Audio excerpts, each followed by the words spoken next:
विद्यार्थी मित्रांनो, ज्या जाहिरातीची तुम्ही फार दिवसापासून वाट बघत होते, त्याची जाहिरात नक्कीच येऊन थांबलेली आहे आणि त्यामध्ये तुम्हाला एएसओ, एसटीआय आणि पीएसआयच्या ह्या जागा तुम्हाला देण्यात आलेल्या आहेत. आता ज्या विभागाच्या जागा नसेल किंवा एएसओच्या कमी असेल किंवा सहाय्यक जे दुय्यम सहाय्यक निबंधक म्हणजे सब रजिस्टरच्या जागा सुद्धा कमी असेल, तर विद्यार्थी मित्रांनो वाढू शकतात भविष्यात. पण ज्या जागा आज तुमच्याकडे आहे त्यावरती तुम्ही लढायला शिका. बरोबर आहे, कारण उत्तम जागा आहे एसटीआयच्या आणि त्यासोबतच येतो तुमच्या पीएसआयच्या. म्हणून आजपासून तुमच्याकडे कमी दिवस राहिलेले आहेत. फक्त 60 दिवसाचं जरी आजपासून नियोजन करतो म्हटलं तरी पण सुद्धा उत्तमरित्या नियोजन होतं. म्हणून प्रत्येकाने ते नियोजन योग्यरित्या आखा.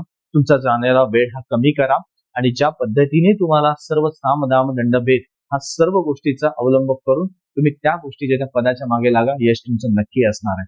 ठीक आहे, तर चला विद्यार्थी मित्रांनो, लागा अभ्यासाला. आता फक्त 60 दिवस बाकी आहे. काही अडचणी आल्यास, काही पण अडचणी असेल तुमच्या अभ्यासाविषयी, काही शंका असेल तर, समस्या असेल तर नक्कीच खाली दिलेल्या नंबरवरती संपर्क साधा. योग्य ते मार्गदर्शन नक्कीच केलं जाईल. चला विद्यार्थी मित्रांनो, भेटू लवकरच पुढच्या व्हिडिओमध्ये.